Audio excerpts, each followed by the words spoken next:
Well, welcome everybody. Welcome to our Living Values British Isles webinar today. We're very excited to see you.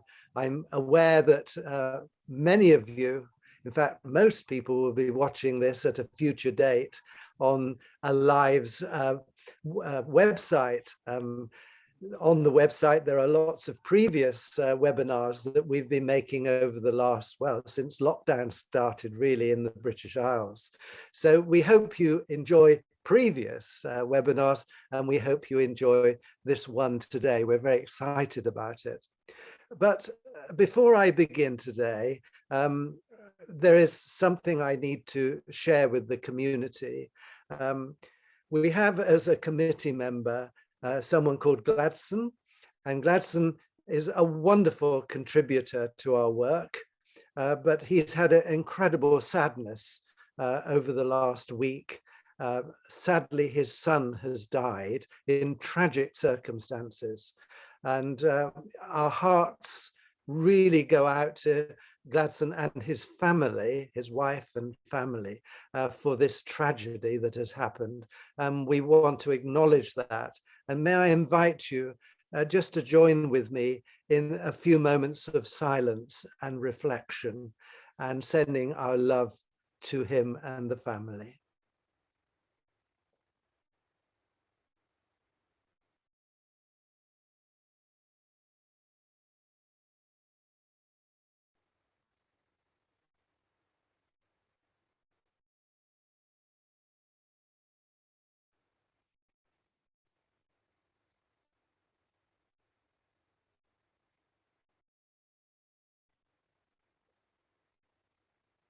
Thank you all very much. Life brings its ups and downs and the turmoil. One thing I've learned is that our values help us in these times of great difficulty, and the sharing and love and support of other people. Now to our webinar today. I'm absolutely delighted and privileged and yes, honored to introduce Alan Williams. I've known Alan for a little time now. I watch every move that he makes on LinkedIn, for instance. He's a great LinkedIner. And what I've learned from Alan is his incredible wisdom, his ability to really cut to the nub of an issue and to make comment. Of all the people that I associate with, Alan has a deep understanding and appreciation of the role of values in our lives and in our work, in our companies. I've enjoyed one of his books, this one. I hope you can see it on the screen. It's not too fuzzy. Alan might refer to this in a while. But what I gained from Alan's book is very practical, how you can have 31 ways really of really deepening your understanding of values and making habitual behaviors so that you don't just talk about values, you actually put them into practice. So Alan's very practical book is a tremendous resource for us in education or in business, etc. Alan has an incredible background. He would tell us more about that in a few minutes. But Alan, I'm delighted to welcome you and to have you share your expertise on the values dynamic with us here at Living Values. So without any more ado, may I hand over to you, Alan? Thank you, Alan. Thank you so much, Neil. Yeah, it's an interesting start to this session, isn't it, with what you've explained and shared about the tragedy of your colleague. And then thinking about values, it almost seems unimportant what we're going to be talking about today in that context. But I think what you also said about how our values help us see the way is exactly how I would see it.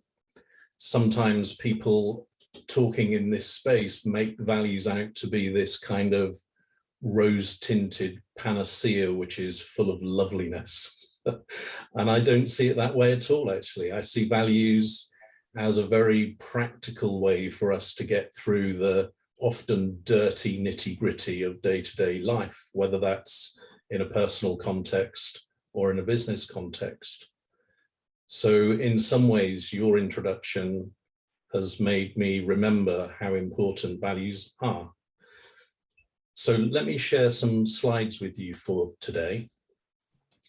And what we're going to do is run through these slides, but I wouldn't want you to think of them as being a message, because I'll explain in a minute how I really think content is overrated.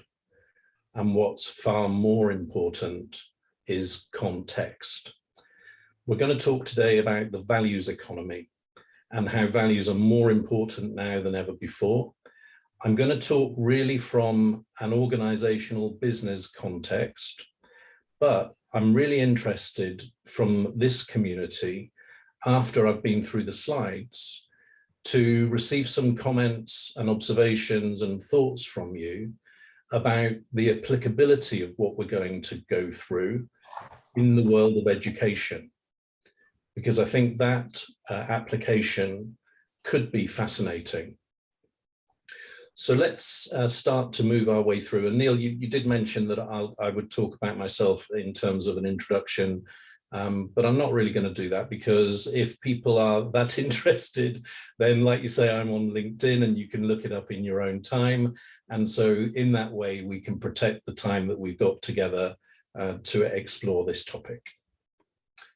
So as a warm-up, I've really summarized the values economy in just 4 quotes. And here in the UK, it's the early evening, but there's actually a breakfast theme to these quotes, which I think is going to make me hungry at this time of the day, but never mind. The first one is a very famous quote, often incorrectly attributed to Peter Drucker, which is "Culture eats strategy for breakfast." And this simply means that in order for a strategy to be successful, it really is dependent upon a positive culture being in place. And I have personal experience in businesses where they've had the most fantastic theoretical strategy, but it's been an absolute failure because they haven't had the right culture in place. The second one is "Culture is the way we do things around here." I love the simplicity of that. And again, Neil, you mentioned cutting to the nub and practicality. I think that this quote has both of those attributes. And ultimately, a lot is said and written about culture, but when you think about it, that's what it is. When you look around, the behavior that we see, what is it? That is the culture. And before we started to record, we were talking about developments at a government level here in this country. Won't go into the detail, but I think this quote might be particularly relevant at this time.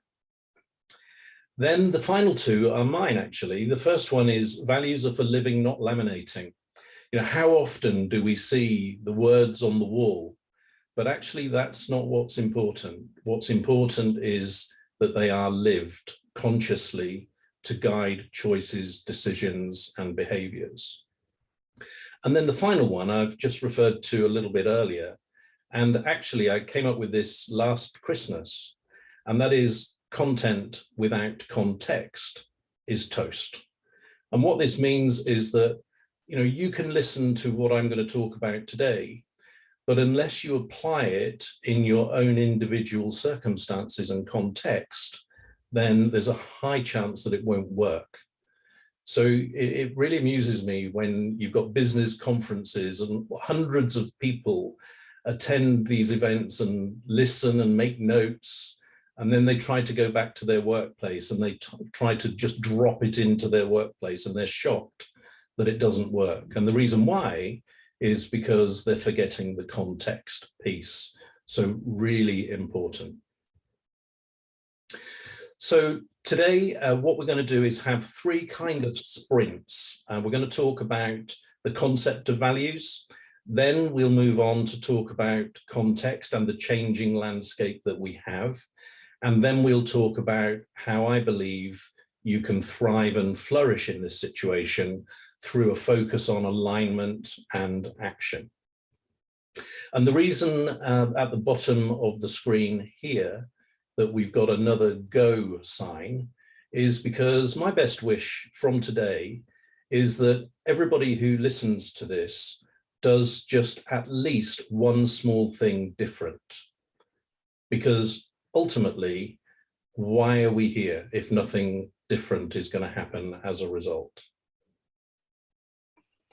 So to start off with the concept of values, and I'm not going to do what I normally do with an audience because most of the people listening to this probably have a very good understanding of what values are.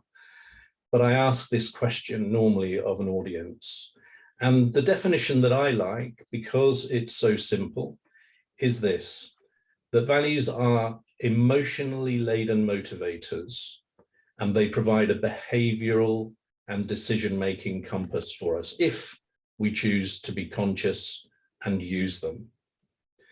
Now, obviously this topic is very complex and has many layers, and many academics write about the topic in great detail. And sometimes I find that people struggle with that, and they struggle with getting to grips with the topic. So this very simple definition, I think, helps people get their arms around it and understand that it's what drives us, and then it's how can we use that to guide us when we're making choices and decisions. Now, it's not just me and Neil and other people saying that values are important. This work is by Simon Sinek, who is very well regarded, quite rightly so. And he talks in his golden circle concept about how most of the time in business, we focus on the what. Whereas, in fact, what emotionally engages people is the why, that's the purpose, and the how, the values. And so why is it that we focus on the what if the why and the how is what really engages people? He gives an example of Apple. And I think Apple tend to be overused in business, but I think this example does serve to explain this concept very well.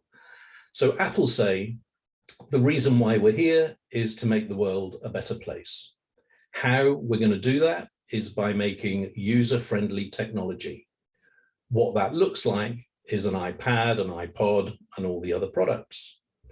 Simon then compares that with Dell, and sorry to anybody with Dell affiliations, maybe things have changed in Dell since his talk, but he says, compared to the way that Apple describe themselves, Dell, on the other hand, say, do you want to buy a laptop? Totally uncompelling. So the bottom line is, it's the why and the how, the purpose and the values that engages people at a deep emotional level.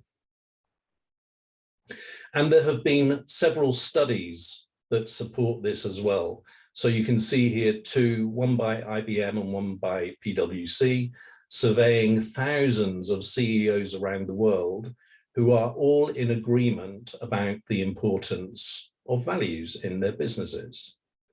And then the Financial Reporting Council in 2018 rewrote their governance code to make it a responsibility of company directors to report on where they were going with their values and culture and the progress they were making against that. Now, it's a bit too early to tell whether this will have teeth, but if it did, this could be a real game changer for business. Now, some people talk about the customer experience as being the leading edge of business. And actually, the experience economy phrase was coined by a couple of guys from America in the 1990s. So today, when people talk about customer experience being really progressive and at the forefront, they're actually talking about a concept that is more than 20 years old. It's from the last century. Can you believe that? From the last century. And my question is, have we not moved on from there? And I would suggest that the answer is that we have. So this graph shows the evolution of the customer relationship with an organization. And originally coffee beans were just traded. You know, this is the price, do you want to buy some? Then it became packaged and you could go into a shop and buy your bag of coffee beans. And then it became a service, so you could go into a shop and somebody would brew that coffee for you and you would pay for it. Then we've got Starbucks, I've chosen as the example, you know, with your branded cup, and they shout out your name so that you can go and collect your coffee. It's a real experience. But I believe that we've moved on from this. And actually, the next stage is one of shared values, where customers are wanting to be associated with organizations that they feel have a sense of shared values with them. A good example of this is Tesla. And people want to be not just customers when they buy one of those cars, they want to be part of a project that's not just about selling cars, but instead them taking part in a community that is changing the world. And the values economy had already arrived a few years ago, but COVID-19 has been a real supercharger or turbo boost to what I refer to as the values economy, and I'll explain that in a little bit more detail. So that's values, and we'll now move on to why values are more important now and going forward than they have ever been before. It's to do with a changing landscape. And there are many factors, of course, but so I say we, the book, The Values Economy, I co-authored with my youngest son. So the three factors that we've concentrated on are these: choice, communication, and control, which we refer to as C to the power of 3, because changes have happened in these three areas all at the same time to create a perfect storm. So the first one is choice, and I've got some statistics here. The reason that I use these statistics is because some people think that values is a soft and fluffy space. It is not. And so for those of you that are satisfied or enjoy some statistics to back up a message, this is for you. 82% of people will pay more for a brand that shares their values. That's what the research says. 74% of people say that brands should try and make the world a better place now. I'm not sure what that number would have been, say, 30 years ago. And 52% of people have bought a brand for the first time because of that brand's values. Those are powerful numbers. And actually, I was delivering a session to a group of business owners in February, and one of the audience said, I don't believe that, and gave some reasons as to why, and it was mostly based around people he knew. And I just said to him, well, it's your choice whether you believe it or not, but this was a validated piece of research. So what might be a better approach is to be curious about those results and maybe explore it with your friends, and perhaps your friendship group is different. So the way in which I suggest you use these statistics is not necessarily to say that this is the gospel truth, but just take into your minds what the message is around this and be curious and explore. And there are companies out there already that are operating in a values-led way. We've mentioned Apple. Gandhi's you might have heard of. So this is basically a business that sells flip-flops. It was founded by some orphans of the tsunami, and they fund orphanages with part of their profits. North Face is another one. And the interesting fact about North Face is that all of their messaging is about adventure and experience, but actually they sell clothes. So this is the point, really homing in on your values and focusing on the messaging around your values, not necessarily the product. Here at the bottom, look at the difference between 1997 and 2021 in terms of preference driven by rational considerations versus emotional considerations. It used to be that rationale was the way that we made our choices. So, what am I going to get for my money? Rational decision-making process. Whereas now, it's really dominated by emotional considerations. And here's a couple of quotes from Howard Schultz from Starbucks. And he said, authentic brands don't emerge from marketing cubicles or advertising agencies. They emanate from everything the company does. So take your personal experience. When you go into a coffee shop, what's in your mind? Is it the advert that you've seen, or is it the behavior of the person that serves you? What do you attach more importance to? The second one there, he says, mass advertising can help build brands, but authenticity is what makes them last. If people believe they share values with a company, they will stay loyal. And then I just love the Maya Angelou quote at the bottom. I've learned that people will forget what you said, people will forget what you did, but people will never forget how you made them feel. And despite the fact that I've used the statistics to make this point about choice, that quote for me really sums up what we know intuitively. So I think you're going to be able to guess this if you've got a keen eye in your peripheral vision, because you can see the slides down the left. But what I normally do is invite people to guess what this brand is. So it started in 1994. These numbers are from 2018. Nearly 10 billion pounds of sales. We've got over 1.5 billion pounds of sales in the UK, 6,000 product lines. So the answers that I tend to get here are automotive firms, pharmaceutical firms, food in the food and manufacturing industries, but actually this brand is fair trade. Now, why are people buying fair trade products? People are willing to spend up to probably around about a 30% premium on a fair trade product. And the reason they're willing to spend that extra money is because they believe in the way that that good got on the shelf, and they believe that the right thing has been done.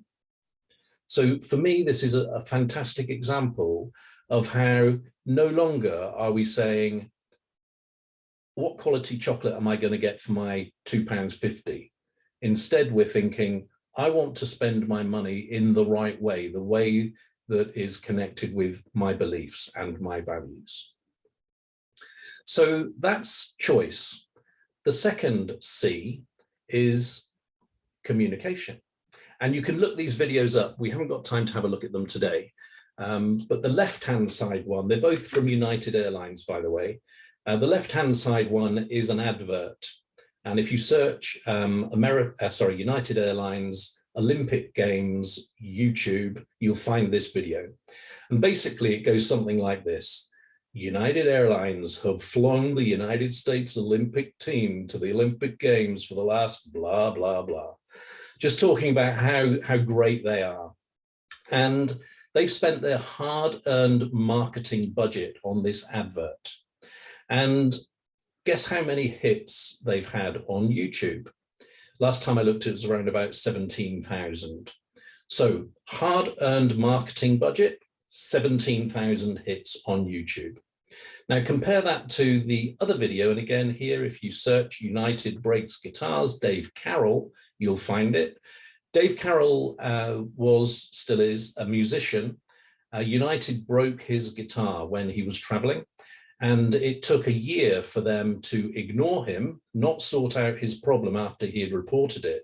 And so in frustration, as a musician, what could he do? He wrote a song called United Breaks Guitars, and he put it on YouTube. Nearly 20 million hits. That is incredible. And when you think that United Airlines had zero control over this, so compare hard-earned marketing budget, 16,000, unsatisfied customer, 20 million. So the message here is that social media has really just turned up the volume. We can communicate our thoughts and feelings in a heartbeat to millions of people around the world. So organizations are no longer what they say they are, but what others say they are. And just think about this from a personal perspective again. Imagine that you meet somebody and you say to them, oh, what is it you do? What company do you work for? They tell you the company name. You say, oh, what's it like to work there then? Do you think that they go on their phone and show you the website of the company and all of the official messages? No, they tell you their personal experience. And what do you believe more? Do you believe what they've told you? Or do you believe what's on the website? You believe what they've told you. So organizations no longer what they say they are, but instead what others. And this leads to the third C, which is control, because it used to be that organizations would either their senior people, or maybe they would employ specialists to come up with what they stood for. They would then invest loads of money in marketing and PR and advertising and pump that message out and kind of almost close their eyes and cross their fingers and hope that enough people believed in it.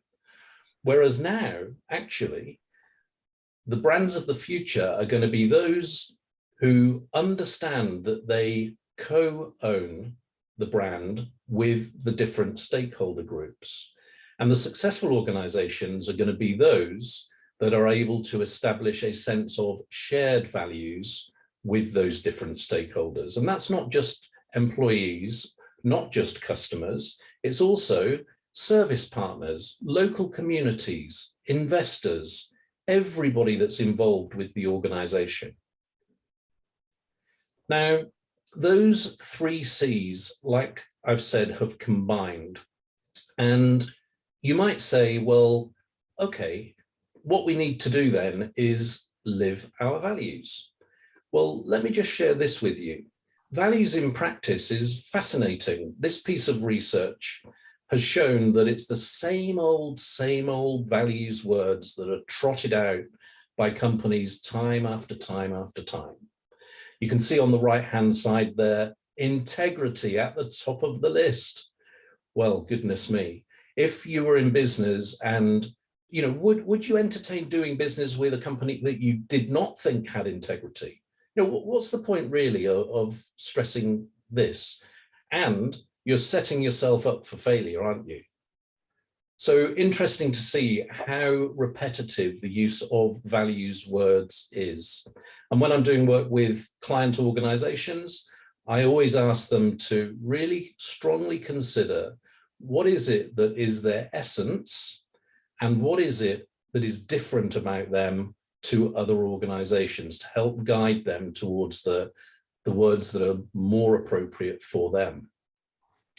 And now the other, probably, when I saw this first, I was just really shocked because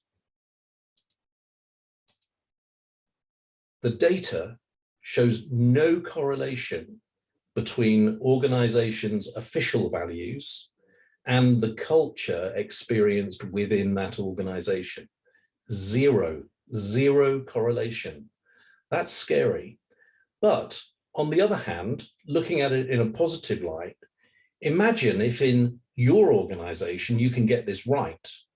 You're going to stand out from the crowd because so many organizations are just not doing the job. So there we have the three C's. And now I'll move on to an approach that I use to help you thrive and flourish in this environment. And I'm going to get through this quite quickly so that we can have a conversation at the end. So it's called the service brand approach. And I created this having enjoyed a career in commercial hospitality management for many years. So I ran 5-star hotels, conference centers, restaurants, that sort of thing. And when I was setting up Service Brand Global, I just thought back, on the leadership roles that I had had, and how was it that I was able to have a positive impact in each of the jobs that I had. And I realized that it came down to something that was very, very simple, which is now the service brand approach. You can see these three areas here: brand, employee, and customer. Now, often in organizations, brand is owned by marketing, employee stuff is owned by human resources, and the customer is looked after by operations or service delivery. Now, in large companies, and even in some smaller companies, the three functions devise their own unilateral strategies, don't consult with each other, and then they're shocked that it doesn't work. And the service brand approach very simply says you need to align the strategic thinking of these three areas. You need to coordinate the execution of it in order that you've got a strongly differentiated brand, you've got employees that are ambassadors for your organization, and you've got customers who are loyal and are fans. And this approach, on the right-hand side, you can see, creates additional value. Neil mentioned right at the beginning that I'm a practical person. I'm still an operator at heart. And so let me give you an example of what this looks like in practice. I worked for an investment bank in London, and the marketing guys had come up with the strapline. So this is the marketing guys. The strapline was XYZ company, people are fitter. That was their line. And at Canary Wharf tube station, there were massive banners saying XYZ company, people are fitter. The same company in human resources had communicated the ride a bike to work tax break scheme. So here you basically can buy a bicycle and get a saving of the tax that you would normally pay. But guess what? They hadn't communicated it in the context of XYZ company, people are fitter. What a missed opportunity. And then in this situation, the customer is obviously the employee in the office, but these people, human resources, and these people, marketing, had not told the people that are delivering the customer experience in the office. And so there were no bike racks where you could park your bike safely in the basement car park. Now, compare that to the service brand approach. Here, human resources would say, because XYZ company, people are fitter, we've signed up to the Ride a Bike to Work scheme, and we really want you to buy a bicycle because you're going to be more healthy and fitter as a result. In order for you to be able to do that, we've put bike racks in the basement car park, and there are showers down there as well so that you can get freshened up before you come to work. The marketing guys might say, oh yeah, and can we have a sign at the back of the bike racks, please, that says XYZ company, people are fitter. And the facilities management people would deliver that service. Now, can you see the difference about how much more value is created there by aligning and coordinating these three areas rather than just allowing them to operate in silos? I then translate this into an operating platform which helps organizations to articulate the initiatives that they want to deliver in the areas of brand identity, employee engagement, and customer experience. And then there are two other supporting elements. The first is systems and processes. So think of this as the infrastructure of your organization or business. It includes, importantly, you'll see here in this first line, the functions and organization structure of the organization. The reason it sits in here is to remind everybody that it really is secondary. The only reason all of that stuff exists is to help this and this and this go round as well as it possibly can. And how often does the organization structure actually get in the way of that? So often. And then the final supporting element is measurement and insight. So having a real understanding of your performance and what people think about you in these areas of brand identity, employee engagement, customer experience, and systems and processes. And what this creates is an operational excellence model where you're responding to feedback as you go at a tactical level, but then at a more strategic level, If you need to do something at a planned, deeper level, then you can do that. So to give an example, if a hotel company had hotels all over the country and they were experiencing complaints from guests about the checkout process, then in the first instance, this might happen. So each individual hotel is encouraged to do better, do your best. But then it might be, if that goes on for too long and we're not seeing any improvement, a decision is made within the organization to put in place an intervention across the company in order to address that issue. And by having this dual approach of react as you go and then a more planned approach, you get these business outputs here with people really understanding that you're focused on service excellence, that you always want to improve. And it also makes it easier to scale, actually. So as I draw to a close now, there are some key messages. So first, I'm a consultant technically. I really don't like the term because I find that consultants actually do a load of work and then nothing much changes in the business, which is, what's the point of that? There are many consultants out there that will say that their work is the silver bullet and will solve all of your problems. Of course, that's not true. There is no silver bullet. Just, when you realize that, then that's a great start. For me, alignment is the key. And rather than a silver bullet, for me, it's more like a spider's web. So just think of lots of things happening, crisscrossing, and providing that strength, just like a spider's web does. Remind yourself every day that your employees or the employees representing the organization are the organization. It's the receptionist, it's the car park attendant, it's the person serving the food or the drink. Know where your north is. So you need to be crystal clear about your DNA, your culture, and your values. They are ultimately the only thing that is unique to you. And by using this values-driven approach, you do give yourself the best chance of having loyal clients and employees, but only if you treat values as something that are to be lived rather than being content with laminating a sign and sticking it on the wall.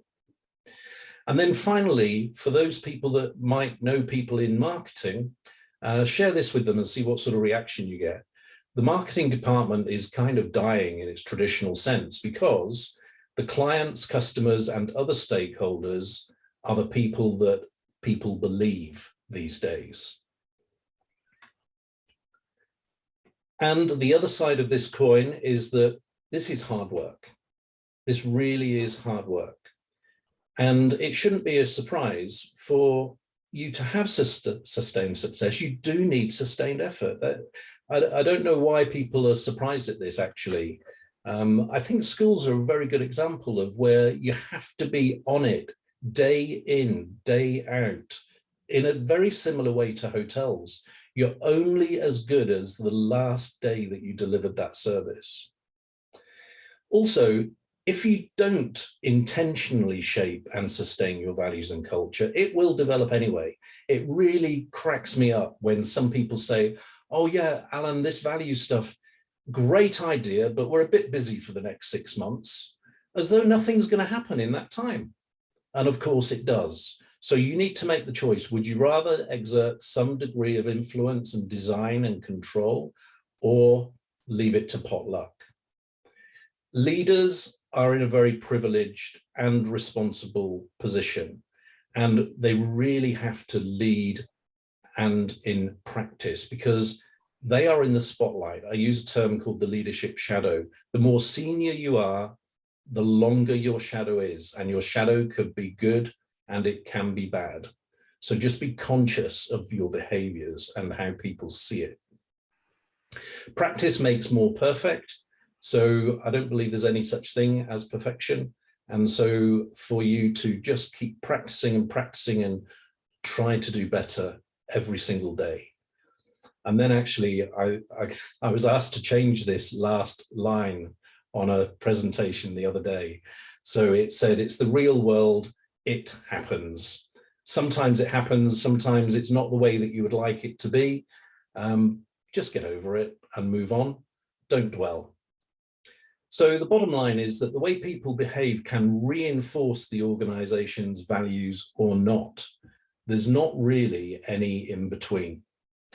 So thank you for today. We've gone through these 3 sprints of looking at the concept of values, looking at the context of the changing landscape, and looking at how alignment and action can help you thrive.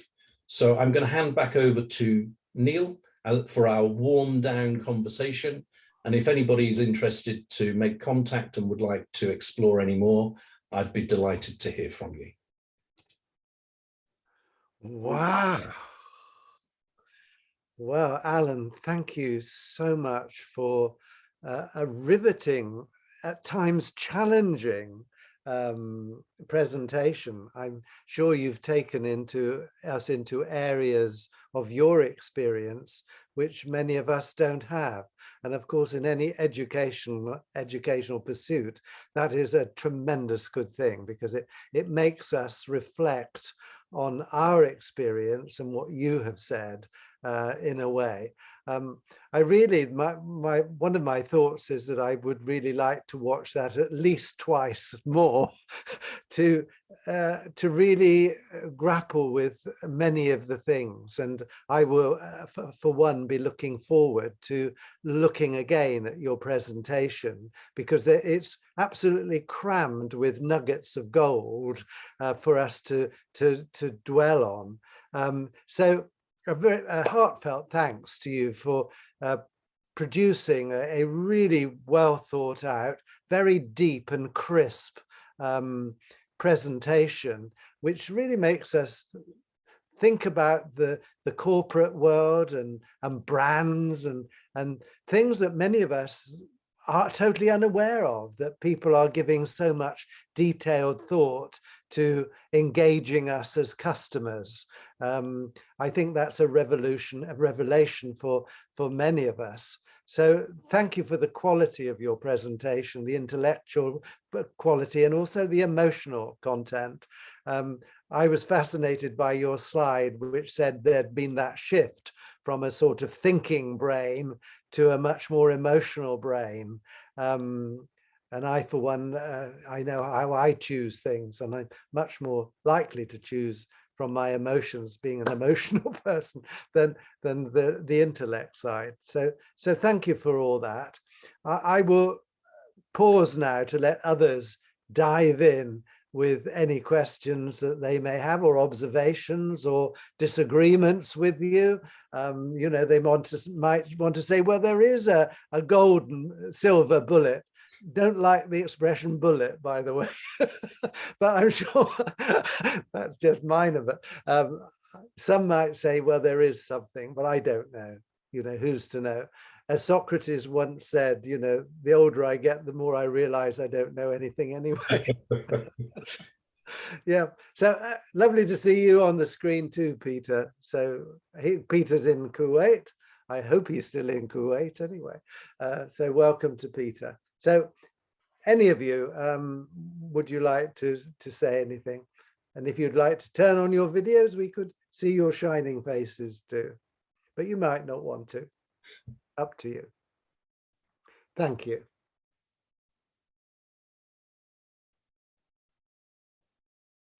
And if people need some time to just think, what I'm fascinated about in the world of education is there's a number of things, actually, because if you think about how this approach could be applied, one of the questions that comes forward is, who is the customer? And very simplistically, I think that has to be the student. You know, the student is the person receiving the education. Another question is, who are the people representing a school, for instance? And here, I think it's even more complicated, because, of course, you might say, well, the teachers are representing the school. Yes, they are. But so are the caretakers, so is the caretaker, so are the dinner ladies. And then actually, in a community, are the pupils not representing the school when they're going to and from school? So what implications does that have? So I think this service brand approach actually provides a really thought-provoking lens for the world of education. And Neil, you know Fabienne Vales and the work that she's doing, and I'm enjoying working with her in this area. So I'd love to hear some thoughts from other people on this call today. Like Neil says, either comments or questions or even disagreements, they can be good fun.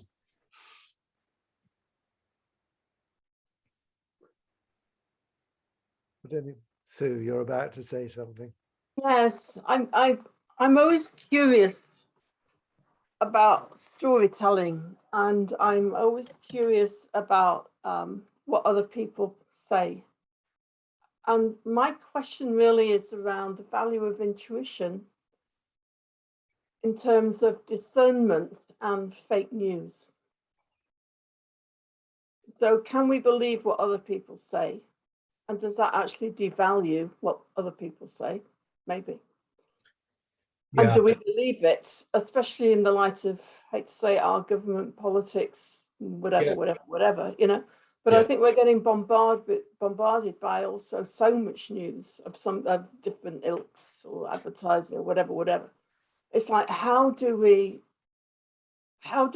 center ourselves and rely or access our own intuition to decide whether it's right or wrong for ourselves, or I don't like right or wrong, but you know what I mean, whether it's good for us or not.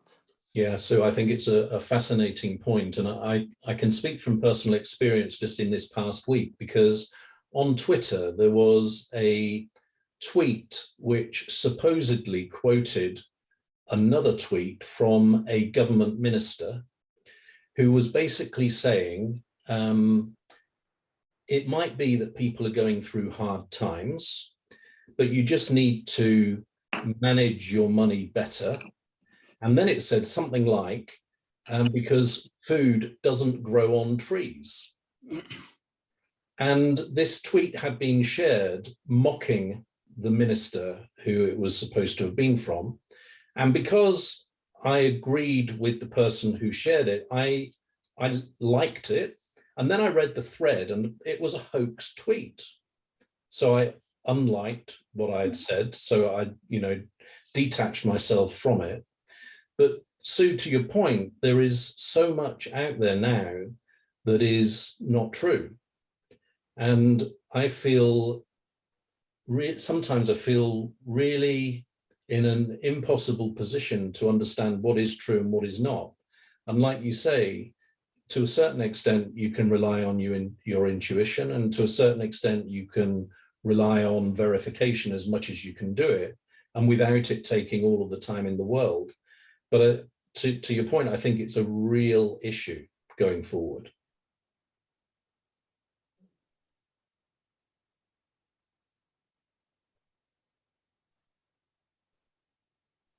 Okay, Sue. Yeah, for me, it brings into the value of aliveness. It's like on some level, it's like, what am I reading or hearing or whatever, and what's the effect energetically in terms of my energy, literally energy, or my aliveness or enjoyment or whatever. There's something, I think, the Israeli guy, I've forgotten his name, Harville, he did a lot of work around IT and false information and this, and actually what we needed to be teaching in schools was accessing our own inner truth compass, if you like, and being able to make those discernments and under the bombardment, basically, of information. Yeah, Google is also our friend, because I got sent a video, I think it was just yesterday, and it was basically a video which was suggesting that artificially produced cheese would burn and real cheese would melt under a flame. And then it had a sequence of comparisons. And when I saw it, I thought, oh, I wonder how much of that is true. And so I just Googled it. And there was a report there saying, 50% of these things are not true, they've been proven, da da da da. So within 20 seconds, I was able to get a better sense of the truth just by being curious and asking that question rather than taking everything at face value. So I take your point about intuition, and I think if you combine that with a bit of curiosity and research, that's a good approach. Because for me, for the education system, doesn't challenge children to ask questions. Yeah. It tells them answers all the time. Yeah.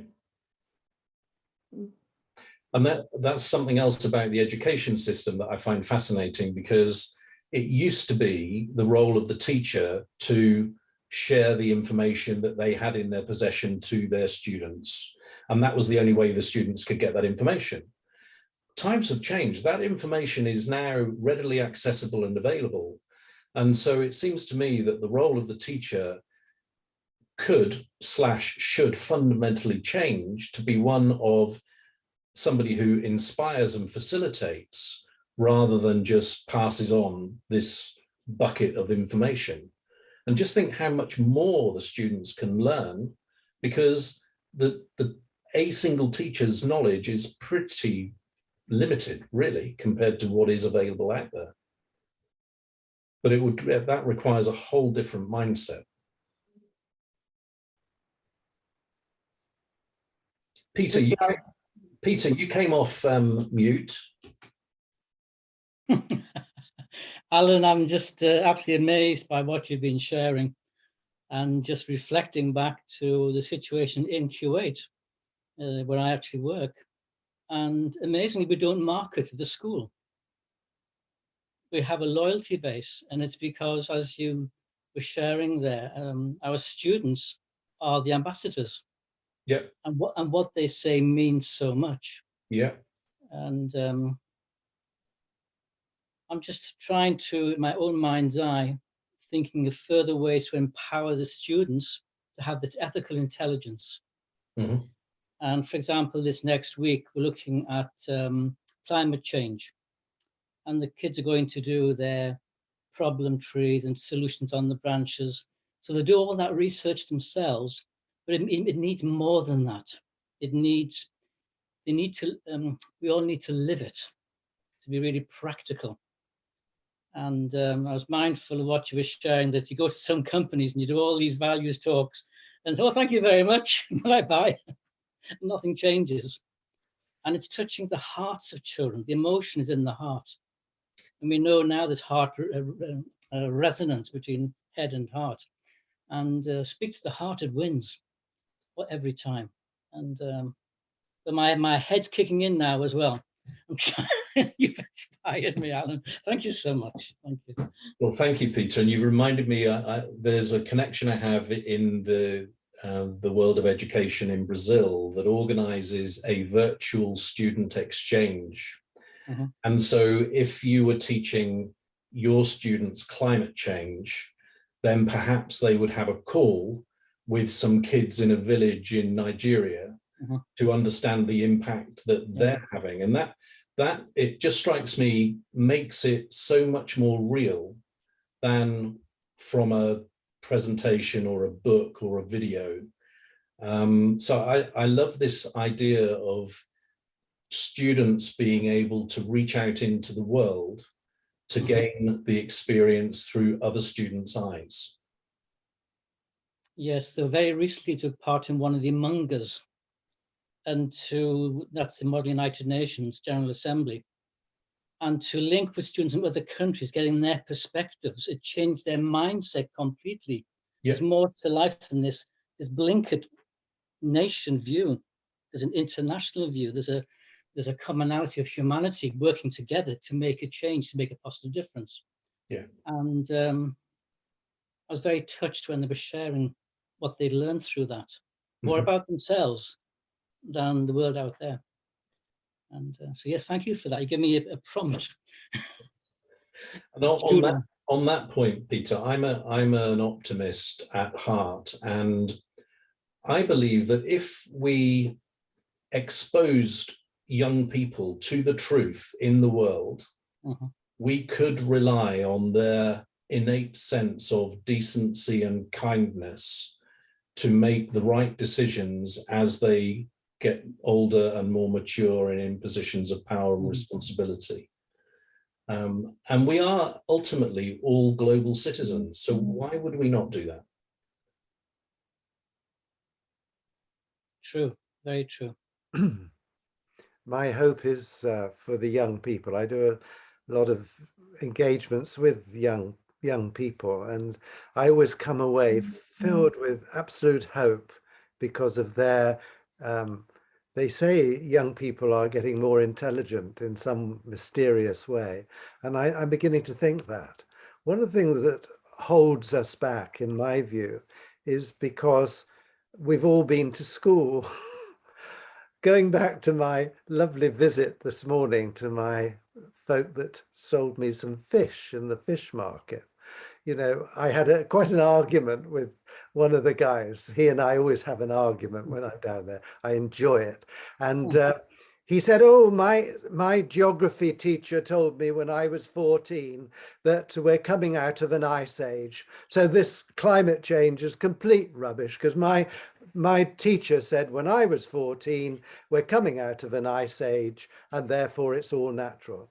So I said, well, that's very interesting. Yes, at that time when you were 14, that was the dominant thinking. And there is some truth still. We are coming from an ice age.